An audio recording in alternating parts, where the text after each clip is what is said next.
한국에 있는 여러 그 단체들 중에 역사에 대해서 연구하는 단체가 참 많은데 그 중에 그 동북아 역사재단이라는 곳이 있어요. 동북아 역사재단.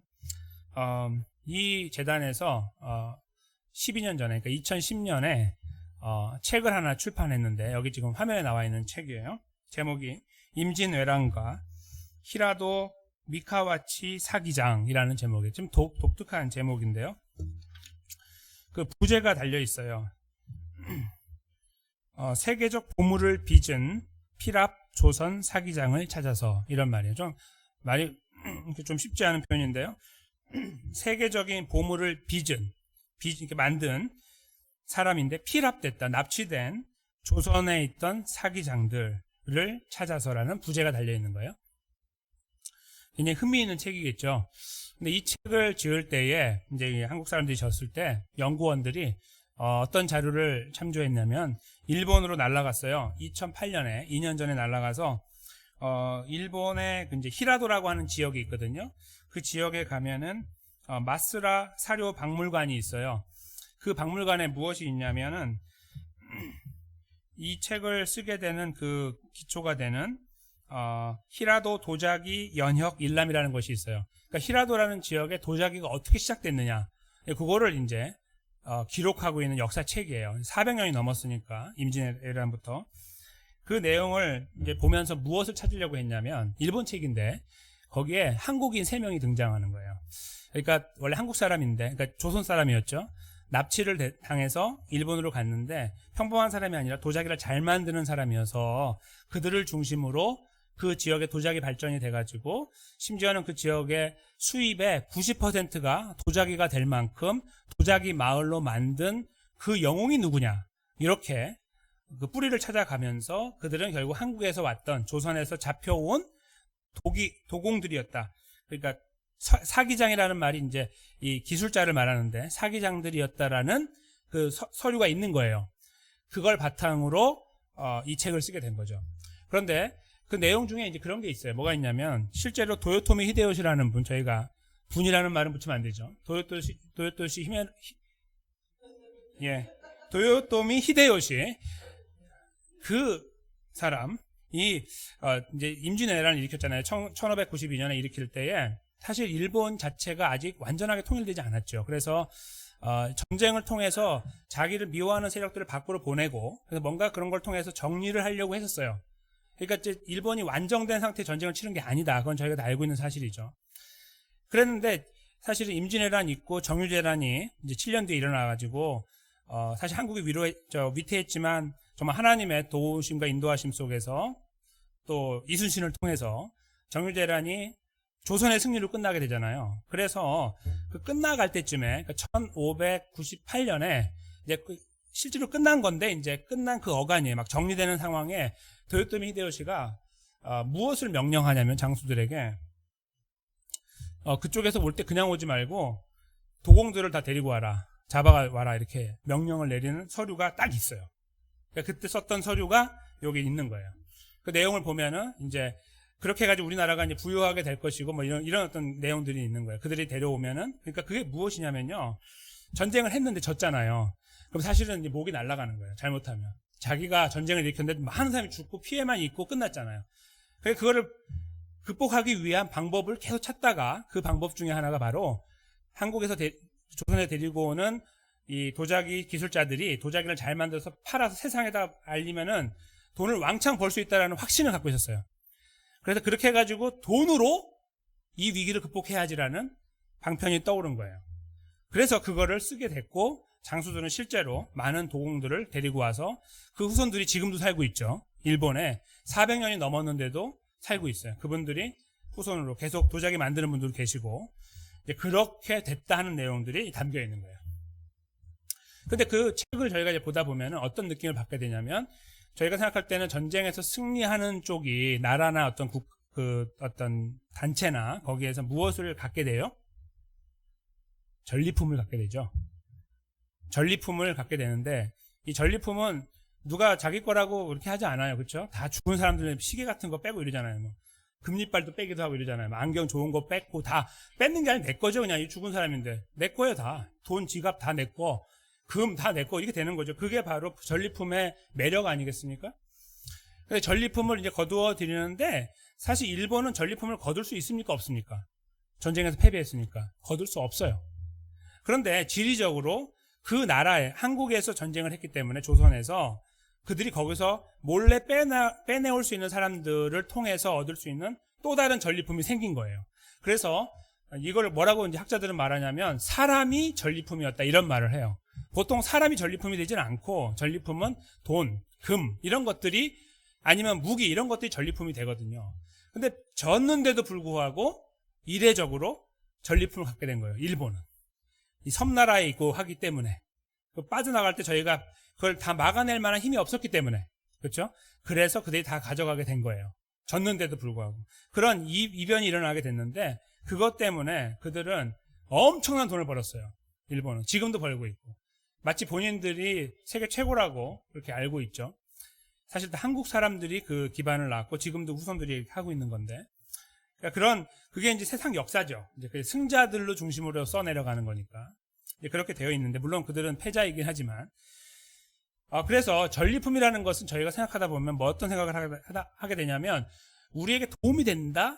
경제적으로나 아니면 전쟁 앞으로 치르는 걸음에 대해서 도움이 될 것이다라고 생각하는 것이 전리품이에요. 그렇죠? 오늘 저희가 이제 함께 하나님의 말씀 속에서 살펴보려고 하는 것이 뭐가 있냐면 바로 전리품 문제가 나오는데요. 이 전리품에 대해서 하나님께서 여호수아에게 얼토당토하는 명령을 내린 것을 저희가 읽었어요. 이제 저희가 잘 기억이 안 나시겠지만 그 내용을 저희가 살펴볼 것이고 그것이 어떻게 이루어졌는지 왜 그렇게 하셨는지 왜 이 바보 같은 명령을 내리셨는지 이런 것들을 제가 추스려 보려고 합니다. 왜냐하면 전리품은 가급적이면 잘 보존을 해서 그걸 잘 사용해서 10분 활용해서 우리에게 유익이 되도록 하게 하는 것이 원래 정석이기 때문이죠. 그게 돈이건 아니면 전투력이건 관계없이 말이죠. 그래서 이례적인 그러니까 보통 이 일본이 보여준 것처럼 전리품은 그렇게 쓰여지는 것이 맞으나 오늘 본문에서는 좀 하나님께 다른 방향으로 전리품을 설명하고 계신다 하는 것 저희가 보게 되는데 한번 그 내용을 저희가 들여다보려고 합니다. 잠깐 보시면은요. 여호수아 11장 앞부분은 저희가 한 달 전에 살펴봤기 때문에 이제 이해가 되시거나 아니면 기억을 하실 수 있는데 그때 저희가 읽었던 말씀이 이스라엘이 이제 가나안 땅에 들어왔는데요. 남쪽을 먼저 점령을 했잖아요. 아직 점령을 다 한 건 아니고 굵직굵직한 도시들만 점령했어요. 만약에 이제 그런 일이 없겠지만 볼티모어의 어떤 다른 나라에서 볼티모어를 점령했다 그러면 여기 파크빌까지 점령합니까? 그렇게 안 해요. 볼티모어 시티만 점령하면 끝나는 거예요. 그렇죠? 그게 전쟁의 원래 원리예요. 대장만 잡으면 되는 거죠.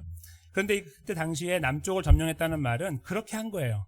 완전히 아직 다 정리가 되지 않은 상태. 그러나 큰 굵직굵직한 도시들을 다 점령했기 때문에 다음에 이제 가면서 차례로 정리하면 되는 상태가 된 거예요. 그럴 때에 지금 여기 그 북쪽에서 대군이 준비를 하고 있었어요. 제가 오늘 이제 지난번에도 숫자를 말씀드린 기억이 있지만 정확하게 말씀드리면 학자들에 따르면 한 42만 명쯤 됐을 것이다 이렇게 생각해요. 굉장히 많은 숫자의 보병, 기병, 병거 부대가 있는 거예요. 그들이 이제 북쪽에 모여있는 상태가 됐어요. 그래서 그 엄청난 상황 속에 오늘 6절이 시작되는 거예요. 그들이 전쟁을 이제 전투를 시작하게 되는 거예요. 여호수아가 담력은 있고 경험도 많지만 그동안에 만나보지 못한 북쪽의 연합군은 숫자가 너무 컸어요. 너무너무 컸어요. 그러니까 그 소식을 첩보를 통해 들었을 거 아니에요? 그러니까 많이 힘들었을 거예요. 두렵고. 리더니까 앞에 떨 수는 없을 거 아니에요? 그러나 스스로는 얼마나 힘들었겠습니까? 그런 가운데 하나님께서 이제 출전하기 전에 6절에 말씀을 하신 거예요. 여호수아에게 여호와께서 이렇게 말씀하시죠. 그들을 인하여 두려워하지 말아라. 내일 이맘때가 되면 내가 그들을 이스라엘 앞에 붙여 몰살시키리니 너는 그들의 말 깃발에 힘줄을 끊고 불로 그 병거를 사르라. 이렇게 이제 말씀하신 거예요. 첫 번째는 위로예요. 그렇죠? 떨고 있는 자를 위로하는 거예요. 두려워하지 말아라. 이렇게 위로해 주시고 승리를 약속하셨어요. 내일 이맘때 너희가 승리할 거다. 그 다음에 명령도 내리신 거예요. 말에 힘줄을 끊어라. 말 뒷발의 힘줄을 끊어라. 병거를 불살라라. 이렇게 명령하신 거예요. 그리고 정말 하나님의 명령에 따라서 그들이 준비하고 싸움을 시작했는데 7절, 8절을 보면 승리하게 되죠. 그런데 그 여호수아가 썼던 그 전술이라고 그러죠. 전술은 뭐냐면 기습이에요. 아니면 게릴라전. 왜냐하면 숫자가 너무 많기 때문에 정면전을 하면 져요. 그래서 항상 전쟁할 때 보면 옆으로 들어가는 측면 공격 같은 걸 하거나 앞에서 방어하고, 이게 이제 사실 21세기에도 쓰여지고 있는 전술이에요. 똑같이 쓰거든요. 이렇게 앞에 맞고 옆으로 치는 거. 근데 그걸 많이 썼어요. 그래서 당시에는 굉장히 획기적인 방법이에요. 전면전 하지 않고 돌려치는 거. 그걸 해가지고 빨리 들어가는, 기습을 해가지고, 여기 졸지에라고 하는 7절의 말씀이 그게 바로 기습이라는 뜻이에요. 기습해가지고 습격해가지고 그들을 전멸시켰는데, 내용을 보면 8절에 보시면 얼마나 심각한 전투였는지를 보여주는데, 여호와께서 그들을 이스라엘 손에 붙이신 고로 그들을 격파하고 큰 시돈과 미스르봇 마임까지 쫓았다. 이 말은 뭐냐면 그 지중해까지 갔단 말이에요. 시돈은 지중해에 있는 그 해상 도시거든요. 그러니까 거기에 해상 도시가 아니고 해안 도시거든요. 그 해안 도시가 컸는데 거기까지 갔다는 말은 그러니까 서쪽으로는 끝까지 갔다 그 말이에요. 그러니까 가다가 말고 조금 더 가야 되는 게 아니라 완전히 먹었다 이 말이에요. 완전히 점령했다 그 말이고요.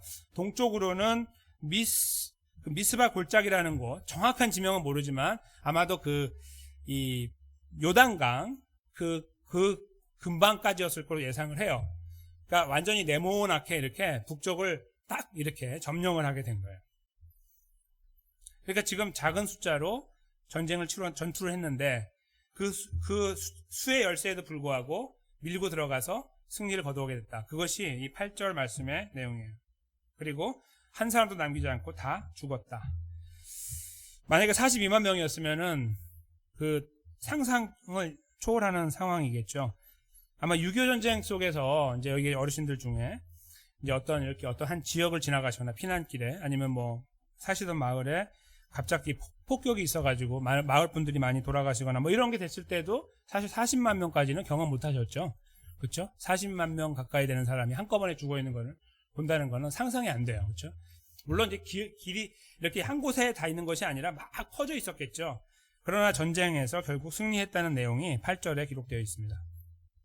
그러니까 엄청나게 말도 안 되는 전쟁을 했고, 그리고 기적을 통해서 하나님의 역사가 이루어져서 승리하게 됐다는 것이 오늘 말씀입니다. 그 승리에 도취되어 있는 상태에서 여호수아가 한 일은 6절에서 하나님 명령하신 내용이었어요. 거기 이제 마지막 절인데요.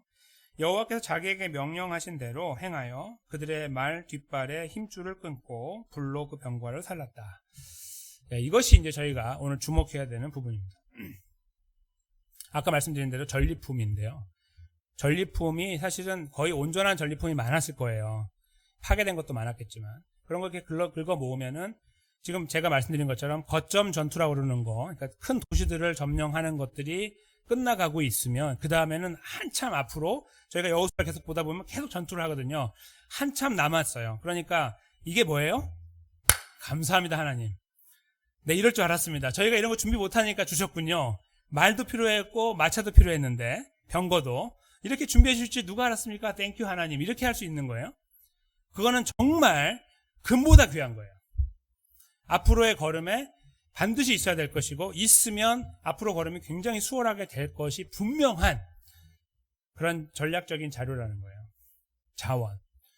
그것을 그들이 이제 거두게 됐어요. 그렇게 많이. 아주 많이. 지금 숫자는 제가 정확히 여기 나와 있지 않지만 그 상당수 몇만을 헤아릴 거라고 제가 그때 말씀드렸죠. 그러니까 그것을 다 모았다가 지금 보면 앞으로 걸음을 저희가 즐기면서 싸울 수 있고 이스라엘이 그리고 편안하게 걱정하지 않고 갈 수 있는 상황이 될 수 있습니다. 분명히. 근데 하나님께서 뒷발에 힘줄을 끊으라고 그랬습니다. 뒷발의 힘줄은 제가 이제 이렇게 찾아보니까 이렇게 발이 받는 이 말 굽의 여기인 줄 알았거든요. 그 아킬레스 건 같이. 근데 거기가 아니더라고요. 엉덩이가 이렇게 툭 튀어나왔잖아요. 거기에 이렇게 가닥이 3개가 있는데 그 3개를 말해요. 거기를 끊으면 어떻게 되냐면은 그러니까 달릴 수는 없는 거죠. 근데 말로 역할을 할 수 있는 거예요. 그러니까 하나님께서, 자비하신 하나님께서 동물들을 살리는 거예요. 그래서 쓸 수 있도록 용도를 바꾸는 거죠. 전쟁을 위해 쓰는 건 아니고 생활을 위해 쓸 수 있도록 바꾼 거예요. 마차는 다 태워버리고 그렇게 해서 말이 연명할 수 있도록. 그래서 그 경마 그런 거 있잖아요. 거기에 이제 말 보면은 여기가 끊어지면 끝난대요. 그냥 여기가 끊어지면, 하나라도 끊어지면은 이제 수명을 다했다, 죽은 것 같다고 표현하더라고요, 경마 쪽에서는. 그러나 말 기능은 하는 거죠. 그렇게 하나님께서 조치하신 거예요. 그래서 거기를 끊고, 그래서 말이 달리는 것을 하지 못하게, 전투용으로 쓰지 못하게 조치를 취하신 거예요. 의도가 분명하죠. 하나님 그렇게 하신 거예요. 차라리 죽이라고 하면은 조금 더 깔끔하기도 하고, 물론 잔인하지만 그러나 훨씬 깔끔하고 갈 수 있는데, 살려놓고 용도를 바꾸는 거예요. 그건 참 기가 막힌 일이에요. 용도를 어떻게 바꾸는 거죠? 전투에서 일상용으로 바꿨다, 그건데요. 그것은 이스라엘에게 지금 말이 있다면 필요한 용도가 분명하기 때문이에요. 그게 뭐예요? 전투죠. 전투할 때 필요하잖아요. 말이 있으면 좋으니까. 근데 하나님이 딱 그거를 지적한 거예요. 말이 있으면 전투할 때 좋아요. 그거 못하게 한 거예요. 그러니까 이렇게 그냥 지나가면서 딱 들으면은 하나님이 참 너무하신다 생각이 드는 거죠. 아니, 왜 그거 있으면 곱게 저희가 쓰면 되는데 왜 그렇게까지 해서 이렇게 뭔가 집요하게 우리를 막 방해하는 것처럼 느끼고, 그렇죠? 우리 길을 굉장히 어렵게 만드는 것처럼 느낄 수 있는 거예요, 그 말을 보면. 그렇죠? 그런데 오늘 본문의 그 8절에 보면 이제 이 이야기의 흐름 속에서 전쟁을 누가 주도했는지를 하나님께 놓치지 않고 쓰고 계시는데요. 그것이 바로 여호와 하나님이에요. 여호와께서, 주어가 분명히 드러나고 그들을 이스라엘 손에 붙였다. 그러니까 그들을 가져와서 여기다 놓고 그냥 이렇게 자르도록 한 거예요. 다 갖다 놓는 거예요, 하나님이. 그래서 치기만 하면 되게. 이런 그림이죠. 그래서 이 승리가 이스라엘의 이 손이 아니고 여호수아의 머리가 아니고 경험이 아니라 하나님이 다 하는 것을 분명하게 밝히고 계시는 거예요. 이것과 더불어 말의 힘줄을 끊는 것을 연결해 보세요. 하나님 말씀하시려는 것이 분명하게 보이죠. 전쟁을 치를 때는 말이나 그 병거를 의지하지 말아라, 나만 의지해라, 이 말씀이에요. 그러니까 이 고리타분하고 좀 어리석어 보이고 어둔해 보이는 이 명령을 통해서 하나님은 이스라엘 백성들이 한눈 팔지 말고 하나님께 집중하도록 했습니다. 근데 지금까지 이스라엘이 걸어온 걸음을 한번 잠깐만 살펴볼까요? 제가 헤아려 보니까 한 4군데가 되는데요. 애굽에서 큰 거 한번 했죠. 나올 때. 나와서 광야에 40년 살았죠. 그 다음에 들어와서 남쪽 점령했죠. 북쪽이니까 이 지점으로 따지면은 4지점이 있어요. 큰 전투가 4번 이렇게 했어요. 근데 지금까지 이스라엘에게 말이 있었습니까? 지금까지 이스라엘에게 병거가 있었습니까? 이 질문을 한번 먼저 했으면 좋겠습니다. 이스라엘에게는 아무것도 없었어요. 뭐 농사 짓는 것도 없었고, 사실 농사도 안 지었기 때문에 원래 목축민이잖아요. 목축으로 하다가 지금 농사하는 데로 들어가는 이런 상황이거든요. 그러니까 막 어중이 이렇게 붕 떠 있는 거예요. 이 싸우는 것도 그렇고. 그런 가운데 하나님께서 그냥 이기게 하셨어요. 그러니까 그거를 경험했기 때문에 이렇게 뒤를 돌아서 보면은, 잘 생각해 보면 어떤 생각이 나게 돼 있냐면, 아, 이거 말 필요 없구나, 이렇게 알게 돼요. 그냥 마차도 필요 없어요. 병거도 필요 없어요. 지금까지 그렇게 했고, 지금 이 엄청난 전투도 승리했잖아요. 그렇죠? 이 네 번째도 승리했잖아요. 그러니까 이스라엘 사람들이 이렇게 그 하나님 말씀을 따라서 말의 힘줄을 끊고 불을 태우는 과정 속에 그들이 기억할 건 뭐냐면, 필요 없다는 거예요. 필요 없어요. 그런데 사람의 심리가 있잖아요. 이렇게 견물생심, 그렇죠? 그러니까 이렇게 보면은 필요하다고 느껴져요. 예를 들면 저희가 전화기 같은 것도 보면요, 전화기가 이렇게 업그레이드가 되잖아요. 자꾸 옛날에는 이렇게 플립폰 쓰다가 어떤 분들은 요즘에 이제 그 스마트폰도 쓰고 어떤 분은 태블릿도 쓰고 이러는데, 그 카카오 사태를 알고 계시죠? 네. 한국에 지금 난리가 나고, 미국도 뭐 저희도 경험했던 10시간 동안 마비됐던 거, 카카오 사태를 알고 계시죠? 예, 그동안 카카오톡 안 사용했으면 모르는데 그 마비가 돼서 경제적인 손실이 엄청나다고 지금 또 막 나오고 있는데, 근데 물론 답답할 수도 있었어요. 그때 분명히 카카오톡을 써가지고 뭔가 메시지를 주고받아야 되는 상황, 급한 상황이 있을 수 있지만 지금 여기 제가 말씀드리는 동안에도 들으시는 분들이 그런 일이 있었어요? 이런 분들 계십니다. 무슨 말씀인가요? 카카오톡이 우리들의 삶에 생명에 그렇게 영향을 미치는 것은 아니다 이거예요. 특별한 경우는 있겠지만 그걸 말해주고 있는, 대변하고 있는 거예요. 그러니까 없어도 되는 것이 생겼을 때 우리 안에 필요성을 느끼게 되고 그걸 쓰게 되잖아요. 근데 원초적으로 돌아가서 그런 것들이 없어지기 시작해도요, 어느 정도 기본적인 거 있으면 우리가 생활할 수 있어요. 그렇죠? 그러니까 전자기기가 없어도 전기가 있으면 살 수 있고, 전기가 없어도 나무 떼는 게 있으면 살 수 있는, 뭔가 이런 것들을 말씀드리는 거예요. 그러니까 원래 없었던 것이 생기면서 우리들의 필요가 자꾸 생겨요. 필요하다고 여겨지게 되고 가는 거예요.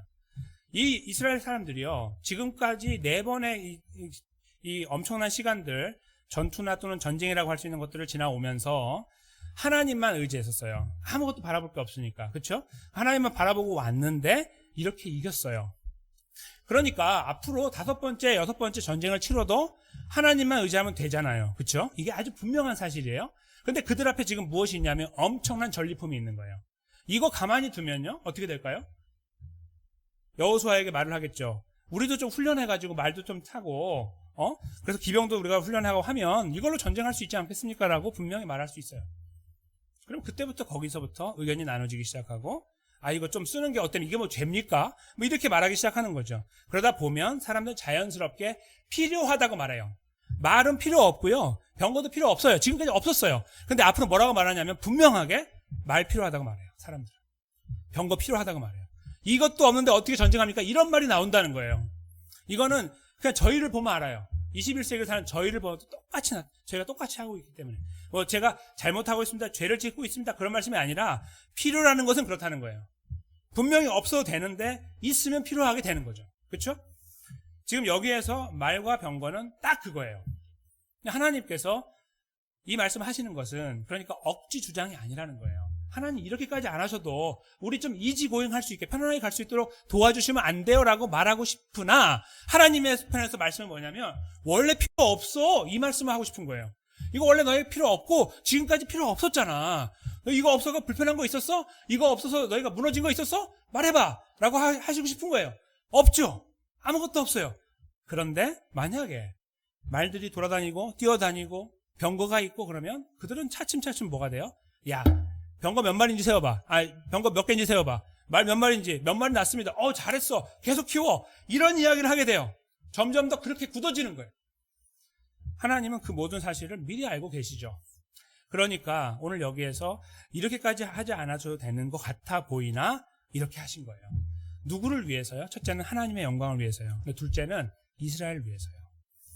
이스라엘을 사랑하기 때문에. 그들이 그거 바라보면 거기에 꼴박 완전히 넘어가서 하나님 보는 것보다 그거 바라보고 살 것이 분명하니까 하나님이 그거 알고 계심으로 이렇게 말씀하신 거예요. 근데 여기서 제가 주목할 것이 있습니다. 그게 뭐냐면 말을 없애지 않았다는 사실이에요. 그거는 잔인하지 않다의 문제를 뛰어넘는다고 저는 생각하는 거예요.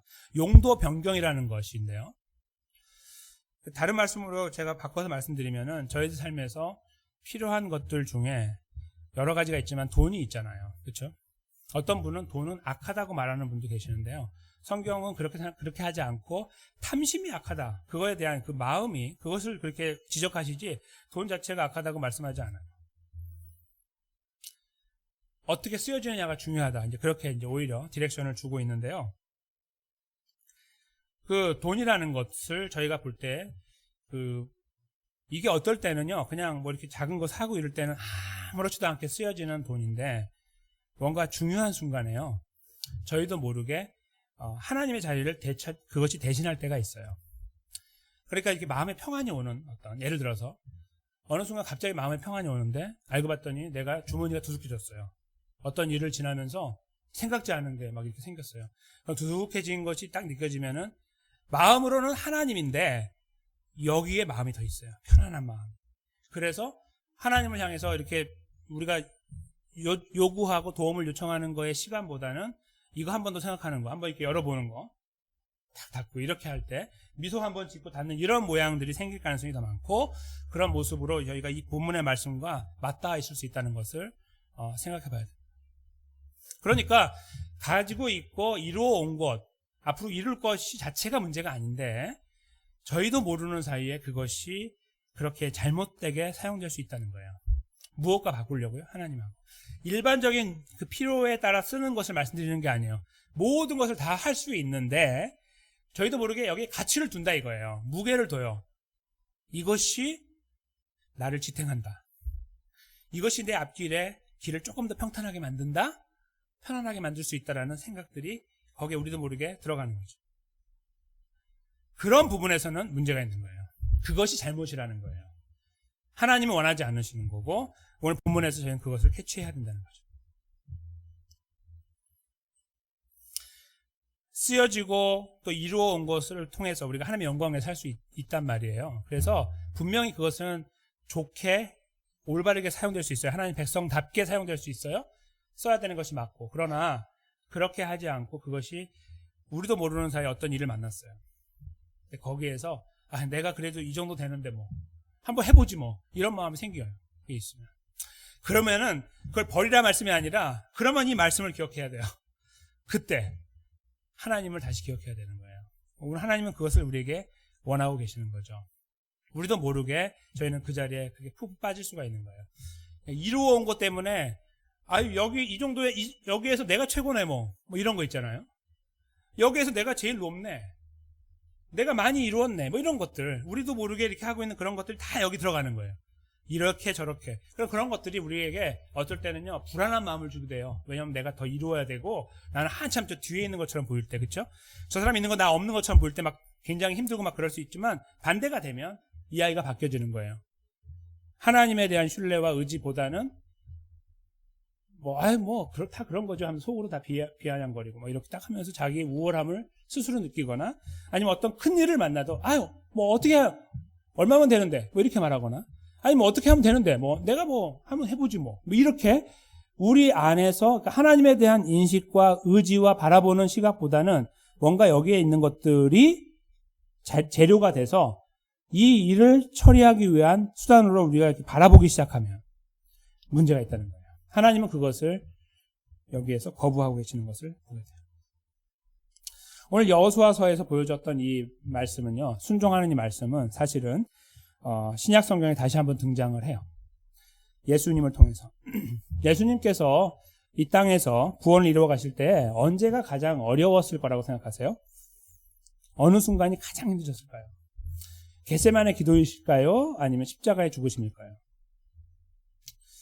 저는 십자가의 죽으심이라고 생각을 합니다. 십자가의 죽으심, 십자가 위에서 7마디 말씀하셨는데 그 중에 6번째가 저희가 혼동하는 것 중에 하나가 다 이루었다가 제일 마지막이라고 생각하는 분이 계시지만 다 이루었다는 6번째 말씀이에요. 그러니까 구원이 다 이루어졌다고 말씀하신 다음에 마지막에 하신 말씀이 누가복음에 기록되어 있는데 제가 앞에 가져왔어요. 23장 46절이죠. 네, 이 말씀을 저희가 한번 한 목소리로 읽어보도록 하겠습니다. 시작. 예수께서 큰 소리로 불러 가라사대 아버지여 내 영혼을 아버지 손에 부탁하나이다 하고 이 말씀을 하신 후 운명하시다. 아멘. 여기에 제가 하이라이트를 강조해 놓은 걸 보시면 내 영혼을 아버지 손에라는 말씀이 있습니다. 예수님이 늘 이렇게 하셨지만 하나님의 주권 앞에 똑같은 본체이지만 질서 때문에 아버지로 부르는 거죠. 힘이 더 약하거나 부족한 게 아닌데 질서가 있는 거예요. 성부 하나님은 계획하고 진행하는 분, 예수님은 그 안에서 실제로 돌아가시는 역할을 하시는 분, 부활하시는 성령 하나님은 그 이후를 책임지는, 처음부터 같이 왔지만 그 역할이 좀 나눠져 있죠. 성령, 이 예수님께서 아버지를 향해서 이렇게 말씀하시고 숨을 거두신 거예요. 그러니까 마지막 순간이죠. 저 때에 내 영혼을 아버지 손에. 저는 이 말씀이 오늘 본문에서 보여줬던 이 승리의 이유, 그 이야기하고 그 이후에 하나님 명령하신 것이 이루어진 것과 아주 긴밀하게 연관되어 있고 흡사한 이야기라고 확신해요. 첫째 이유는요, 저 십자가의 죽으심은 영적인 전쟁이었으니까. 그렇죠? 사탄의 머리를 완전히 바스라트리는 사건이었으니까. 그래서 여기에서 저 승리 때문에 사탄은 이제 끝났으니까. 의미해서 전쟁이에요. 근데 거기에서 전쟁의 끝자락을 예수님은 누구에게 의탁하셨냐면 하나님께 의탁하신 거예요. 그러한 의미에서 맞닿아 있어요. 영적인 전쟁이라는 의미에서. 그러나 더 나아가서 평범할 때에도, 평범하게 살아가는 일상에서도 하나님을 우리가 얼마만큼 인식하고 의식하고 의지하고 있느냐를 생각할 때 이 말씀은 굉장히 중요한 지표가 됩니다. 꼭 어려워서가 아니라 우리들의 내 생명의 문제가 하나님께 있음, 내 주인이 하나님이심을 이렇게 바라보고 인정하면서 순간순간 어렵고 힘든 시간 속에서도 하나님, 제가 하나님의 것이죠. 그렇게 고백하고 인정하고 또 도움을 구하는 이런 과정들을 이렇게 계속해서 우리가 이루어가고 있느냐 그렇지 않느냐를 돌아볼 때에 이 말씀이 저희들에게 큰 의미를 주고 있다는 거예요. 즉 이렇게 하고 계시냐는 거죠. 어려운 시간 아니면 일상 속에서 우리가 하나님을 향해 이 정도의 의지를 가지고 바라보면서 맡기고 살아가고 있느냐 그렇지 않느냐. 거기에는 우리들의 교만이 교묘하게 들어와 있죠. 그래서 아까 말씀드린 그런 여러 가지 요소들이 있어서 나로 하여금 내가 목을 세울 수 있도록, 내 목이 설 수 있도록 하는 여러 조건들이 있을 때 왠지 이 일은 큰 일처럼 보이지 않는 이런 것들이에요. 그러니까 내 능력으로 충분히 할 수 있다고 여겨지는 건 여기까지다 하면은 거기까지는 내 목은 항상 똑바로 서 있는 거예요. 요거 넘어가면은 그거는 좀 다른데 하면서 그때 기도하는 뭐 이런 것들이죠. 그런 것들이 저희 안에 있을 수 있어요. 이 말씀은, 예수님의 이 모델적인 말씀은 저희들에게 우리가 이렇게 해야 된다는 걸 보여주고 이렇게 하고 있냐라고 질문하고 있는 거예요.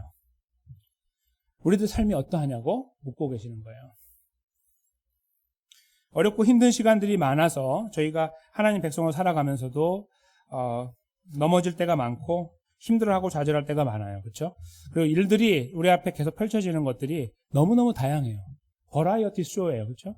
다양한 일들이 그렇게 생기고 예상하지 않은 일들이 또 발생해요. 그러니까 분명히 이런 이야기만 나와야 되는데 이해가 갑자기 나오는 뭐 이런 것들이 삶에서 발생한다는 거예요. 갑자기 몸이 불편하시거나 안 좋으시거나 누가 갑자기 가까운 사람이 어려운 일을 당하셨거나 뭐 이런 것들을 이렇게 보다 보면은 전혀 예상하던 일들이 주변에 많이 생길 수가 있어요. 어쩌면 그런 시간 속에 계시는 분도 계실 수 있고요, 여기. 그때 저희들의 이 시각이요. 하나님 앞에서 나는 하나님의 백성이고 하나님이 나의 주권자이고 책임자이시기 때문에 내가 이 문제를 하나님께 맡긴다. 하나님을 의지한다. 하나님 먼저 찾는다. 라고 바라보고 가지 않고 그 일을 보면서 내가 가지고 있는 거를 계산하고 그리고 거기에서 길을 찾으려고 하거나 아니면 오늘 본문의 내용을 조금 다르게 본다면 전리품처럼 바라봐서 내가 지금까지 가져왔던 이루어왔던 것들뿐만 아니라 혹시 내가 더 의지할 수 있는 거, 내가 이번 걸음 다음으로 의지할 수 있는 거. 왜냐하면 내가 이번에 또 이만큼 이루었으니까 이거가 하나 더해지면은 될 것 같은 뭐 이런 거 있잖아요. 그런 계산들이 우리 안에 있을 때 저희가 이 말씀을 기억해야 된다는 거예요. 근데 저 또한 충분히 그런 시간들을 지나가고 있어요. 죄송하지만 계산을 해요, 머릿속으로 이렇게. 그래서 될 것 같다, 그렇지 않을 것 같다라는 것들을 막 판단하고 정말 불안하고 힘들면 어떻게 해요? 주여! 하고 기도하게 되고 그렇지 않고 이거 될 것 같네 그러면 한번 보죠. 마치 본인이 뭔가 다 달성한 사람처럼 이렇게 서가지고 이렇게 바라보는 그런 느낌으로 반응을 보일 수도 있습니다. 저나 성도님들과 마찬가지가 아닐까 생각해요. 이 말씀은 그래서 저희들에게 너무나 큰 의미가 있죠. 우리를 사랑하신 하나님께서 우리의 삶의 근거를 하나님께 잘 두고 있는지 그렇지 않는지 행여 두고 있다고 우리가 자신하고 있는데도 불구하고 잘 들여다보니까 아닐 수 있는 부분이 있는지 그 부분을 헤아릴 수 있도록 우리에게 질문을 하고 계시는 거예요. 사랑하는 성도 여러분, 여러분의 삶은 어떻습니까? 삶 속에서 만나신 일들을 어떻게 저희가 하나하나 극복해 나가기 원하십니까? 혹시 지금까지 걸어오신 걸음 속에서 하나님 의지하시는 것도 있었으나 지금 이렇게 말씀을 듣다 보니 어쩜 우리도 모르는 사이에 뭔가를 챙겨놓고 이렇게 뒤에다가 내 배경으로 만들어 놓으면서 퍼즐을 맞추듯이 그래서 요거 하면은 내가 이만큼 할 수 있고 저거 하면 저만큼 할 수 있다는 어떤 그런 생각들로 하나님은 안중에도 없는 상태에 그렇게 우리가 세상의 삶을 이렇게 주장하고 매니지하는 어떤 그러한 걸음을 걷고 계셨지는 않은지 한번 깊이 헤아릴 시간이 필요하다고 보는 것입니다. 근데 그 헤아림은요, 저희들에게 무게를 막 누르고 그렇게 하지 못했음으로 하여 오는 어떤 죄책감 이런 것들을 주는 말씀이 아니에요. 이 말씀은. 그 자신을 돌아볼 수 있는 기회를 줄 뿐만 아니라 앞으로 갈 수 있는 근거가 되는 것을 확인해 주는 거예요. 왜요? 우리가 믿는 예수님은 바로 이런 예수님이니까요. 그렇죠? 우리가 믿는 예수님이 바로 이런 예수님이니까. 이 예수님께서 성령님을 통해 우리와 함께하고 계시고, 우리가 주님을 의지하려고 하고 주님께 맡기려고 할 때 우리에게 찾아오시고 답을 주시고 위로하시고 격려하는 분이니까. 저 예수 그리스도가 살아계시니까. 우리 안에 영원히. 그래서 이것은 우리를 짓누르고 우리를 목을 졸르면서 저렇게 돼야 된다는 것을 막 압박하는 말씀이 아니라, 우리가 거기에서 실제로 그렇게 막 힘들어서 거기에 있다 할지라도 우리의 등을 쳐주는 거죠. 딱딱딱 쳐주고 여기를 보라고 다시 알려주시는 거죠. 예수님을 바라보라고 알려주시는 거죠. 지금까지 우리 삶이 어떻게 왔는지를 보라고 알려주시는 거죠. 이스라엘에게 1, 2, 3, 4 여기 4가지 큰 전투들을 봐. 하나님 어떻게 하셨어? 말 필요했어? 라고 묻지는 않으시지만 그 질문이 여기 담겨 있는데 그 똑같은 질문이 우리한테 오는 거예요. 너 여기까지 어떻게 왔어? 네가 걸어왔던 50평생, 60평생, 70평생, 40평생 걸어왔던 걸음 속에서 하나님의 인도하심 못 봤어? 라는 질문이 함께 배어 있다는 거예요. 그 질문 위에서 우린 주님을 바라보고, 잘못했습니다, 하나님. 제가 놓쳤습니다. 몰라 뵀습니다. 다른 생각했습니다. 주님 앞에 인정하고 다시 맡겨드리는 이런 걸음. 그런 것들을 걸으라고 하나님이 이 말씀을 저희들에게, 사랑하는 하나님 백성들인 저희들에게 이 말씀을 주신다고 믿습니다. 그래서 저희는 이 말씀을 견고하게 붙잡았으면 좋겠습니다. 이 말씀은 그 누구의 말씀이 아니라 바로 우리 자신의, 저 자신의 말씀이고 저를 향한 말씀입니다. 우리가 어느 지점에 있는지를 돌아보도록 돕는 사랑의 말씀입니다. 버리라, 잘라버려라는 그 말씀 자체가 바로 사랑의, 생명의 메시지라는 말씀이에요. 우리가 더 잘 되기 위해서, 하나님 백성답게 더 잘 살기 위해서, 하나님의 공급하심을 더 많이 경험하게 하기 위해서, 하나님의 위로를 사람으로부터가 아니라 하나님으로부터 오는 은혜와 위로와 격려를 더 많이 경험하고 확신 가운데 하나님 백성의 걸음을 걸어가도록 하기 위한 하나님의 놀라우신 은혜라는 말씀입니다. 저는 이 사랑의 말씀이 우리 사랑하는 성도님들 가슴 속에 깊이 박혀서 계속 기억나는 말씀이 되기 원하고, 이것이 열매를 맺어서 우리가 자칫 그 미끄러져서 그리로 가려고 할 때마다 우리를 격려하고 다시 추스려 줄 수 있는 능력의 메시지가 됐으면 좋겠고, 그렇게 성령 하나님께서 우리를 안에 역사하셨으면 좋겠습니다. 그것이 그래서 우리로 하여금 우리들의 걸음이 주님의 은혜 안에 머물러 있음을 확인하고 확신하고 느끼고 경험하고 누리게 되는 그런 자리에 서시고, 우리가 만나고 있는 여러 가지 힘들고 어려운 일조차도 하나님 앞에 맡겨드릴 때 신실한 하나님의 인도하심을 경험해 나가고, 도우심과 피할 길을 열어 나가시고 새롭게 만들어 나가시는 길들을 경험해 나가는 그런 은혜 가운데 여기 계신 한 분 한 분의 걸음들이 아름답게 세워져 나가게 되시기를 주님의 이름으로 간절히 축원합니다.